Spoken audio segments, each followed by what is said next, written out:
um tempinho sem trazer um vídeo de técnicas, de métodos para vocês, tô trazendo hoje. Esse baralho que eu tô usando é o baralho da Odete Maza, tá? Que vocês encontram pela editora Alfabeto. Um baralho que eu tô apaixonada, eu tenho usado bastante. As pessoas me perguntam, né, quando eu fico usando baralhos diferentes, falam, mas você não tem seu baralho? Tem o meu baralho, que eu já mostrei pra vocês, que vocês já conhecem aqui no canal. Mas eu tenho coleções de baralhos, então eu uso, né, os baralhos diferentes, eu gosto de estar trocando, enfim. Então, tô usando esse da Odete, que é muito bonito, ele tem uma pegada tradicional que eu gosto bastante.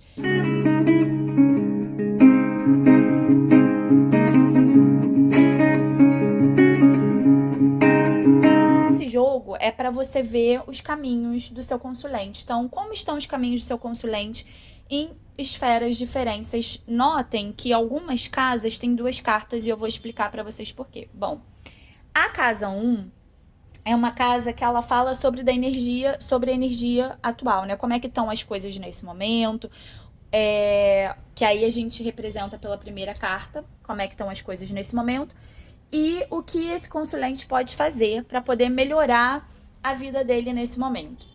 A segunda casa fala sobre o que ela precisa ajustar, o que ele precisa ajustar nesse momento, o que ele precisa organizar, o que ele precisa fazer, o que ele precisa mudar, o que ele precisa modificar, qual é o conselho aqui do que realmente nesse momento é mais urgente para ele resolver. Casa 3 fala sobre o caminho profissional dele. Então, aqui é como tá a questão profissional e aqui é o que ele precisa fazer no setor profissional, o que ele precisa seguir, como ele precisa agir, quais são as dinâmicas que ele precisa ter nesse momento. Vida financeira, aí aqui a gente fala sobre como melhorar a vida financeira desse consulente, o que ele pode fazer para melhorar a vida financeira, é bem um conselho mesmo para a vida financeira dele. Casa 5 é a casa da espiritualidade, é uma casa que fala sobre como se conectar, como recriar laços com a espiritualidade, como se alinhar ao seu caminho espiritual. Casa 6 é a casa que fala sobre bloqueios, né? Então, o que está bloqueando esse consulente e como ele pode destravar esses bloqueios. E a casa do conselho é essa casa aqui que fala, né, sobre como ele pode agir de forma geral, o que ele precisa fazer, né, mais sutilmente a energia que ele precisa ativar para poder estar se desenvolvendo. E aí, né, fazendo essa leitura aqui para vocês, só para vocês terem uma ideia objetivamente do que as cartas trazem, como é assim maravilhoso, eu sou uma suspeita para falar sobre baralho.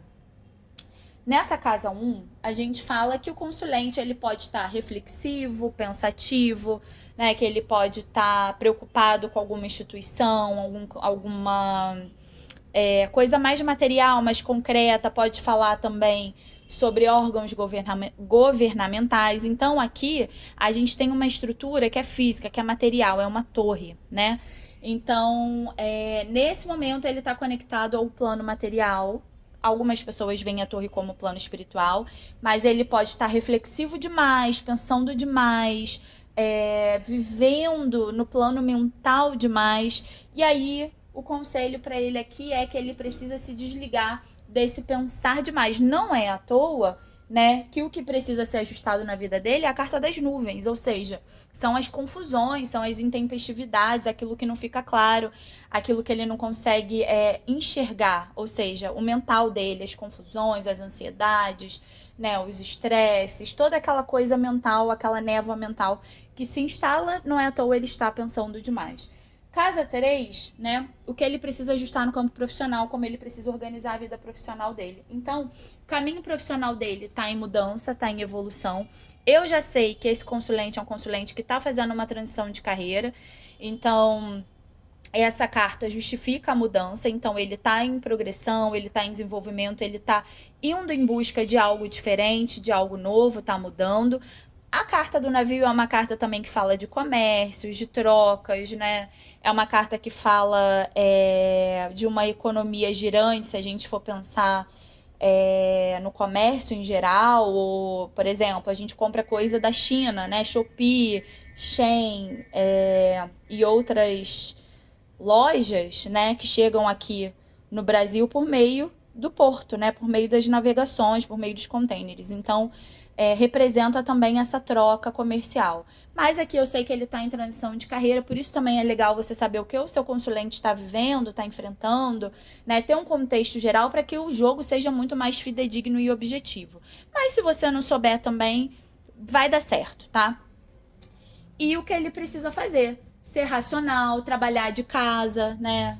Pode ser um home office, pode ser organização, organizar a vida profissional dele, organizar a mesa que ele senta para trabalhar. O trabalho de casa, trabalho ligado às áreas domésticas, organização, tem um outro nome, né? Decoração de interiores, enfim. A gente pode ir pro lado das profissões, mas aqui a gente está falando sobre o caminho a seguir agora. Então ele precisa seguir a organização, a estabilidade. Não é um momento que, apesar da transição de carreira, não é um momento para ele, por exemplo, se desligar da onde ele está. Ele precisa fazer esse progresso gradativo, até porque o navio ele demora para chegar onde ele quer. Se a gente for falar sobre o dinheiro, carta da cruz, a gente já vê que é um setor que está travado, tem dificuldade, pode ser por isso que ele também está se preocupando, pode ser por isso que ele tem preocupação com a instituição. Eu sei que esse consulente tem passado por questões financeiras, dívidas também justifica ali aquela torre, né, falando de instituições, dívidas, né, então ele está ali preocupado, preocupações, a carta da nuvem lá no campo mental falando do que ele precisa ajustar. E aqui a gente fala, né, nessa vida de finanças, nessa vida financeira, a gente fala que ele precisa fazer sacrifícios, né, para honrar os compromissos. Então, assim, se sai muito, deixar de sair, se gasta muito, deixar de gastar, se compra muito, deixar de comprar muito, fazer sacrifícios para alcançar algo maior, um objetivo maior. Tá? Por exemplo, quero comprar uma casa, o que eu preciso fazer? Cara, eu preciso juntar dinheiro. Então, o que você pode cortar na sua rotina para juntar o dinheiro que você precisa? Aqui, espiritualidade, a gente tem a carta do buquê. E aí, o que a gente fala? Sobre fazer agrados para a espiritualidade, né? Então, assim, no seu altar, colocar flores, ofertas, coisas palpáveis, entregar coisas para o plano espiritual, né? E aí a gente entra numa esfera religiosa. Se você, por exemplo, é católico, o que você faz para agradar a sua espiritualidade católica?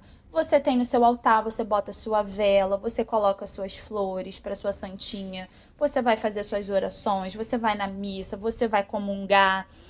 Se você, por exemplo, é um bandista ou de qualquer outra religião de matriz afro-indígena, o que você vai fazer? Você vai no seu terreiro, você vai entrar ali na dinâmica de seguir as coisas que a sua religião manda, os seus preceitos, né? Fazer as suas oferendas para os seus orixás, para suas entidades, agradar as suas entidades. Aqui em casa, vou dar um exemplo do que eu faço, né? Eu tenho o meu vovô no meu altar. E aí, o que eu faço? Toda semana eu coloco o cafezinho dele, acendo a vela dele. Isso é uma oferenda para a entidade que eu cultuo, que eu acredito. Para uma das, né? O que está bloqueando o caminho dessa pessoa nesse momento e como ela tem que lidar. Olha só, a paz, né? Então, assim, talvez ou ela tá calma demais para resolver as coisas, talvez ela não consiga ter paz, e aí é importante a gente fazer uma leitura geral do jogo, por quê? Aqui eu sei que a mente dela, que ela tá passando por situações que são complexas, né? Então, essa carta fala sobre paz, né? Sobre tranquilidade, sobre serenidade. Então, ela ou tá calma demais diante dos problemas e não tá conseguindo resolver, tá passiva demais, ou não tá conseguindo ter paz. Aqui no caso eu falo que ela tá passiva demais e não consegue ter atitude, não consegue definir o rumo da vida dela. E aí, o que ela precisa fazer para desbloquear esse caminho, como ela tem que lidar com esse caminho? A gente, né, seguindo uma lógica dualista e binária, que é mais tradicionalista no Lenormand, entre mulher intuitiva e homem racional, a gente pode usar essa lógica para a racionalidade, né? Para quem usa essa lógica, ou a gente pode ir além, tá? A carta pessoal. Então, a carta pessoal fala sobre o que ela pode fazer, confiar nela, acreditar nela, seguir o que ela quer, olhar para o horizonte daquilo que é importante para ela, não para os outros, não para as pessoas, né? E pode ser também que tenha alguma figura masculina ou alguma outra figura aí na vida dela que ela precisa lidar. Então, assim, aqui a gente pode falar de um perdão a uma pessoa, a gente pode falar de desculpas, de reconciliação, se eu sei que essa consulente está passando por alguma questão relacionada à parte afetiva. E o conselho final, a energia raposa, que fala o quê para essa consulente? Ela precisa ser esperta, ela precisa aprender a enxergar as oportunidades, ela precisa aprender a observar mais e falar menos, a ser menos reativa. A raposa, ela não é reativa, ela foge quando ela vê perigo, ela se esconde. Então essa consulente precisa ser a raposa nesse momento. Espero que vocês gostem desse vídeo, tava um tempinho aqui sem publicar vídeo no canal. Mas eu acho esse método muito bacana, é um método que eu tenho feito bastante para os meus consulentes e espero ter ajudado vocês.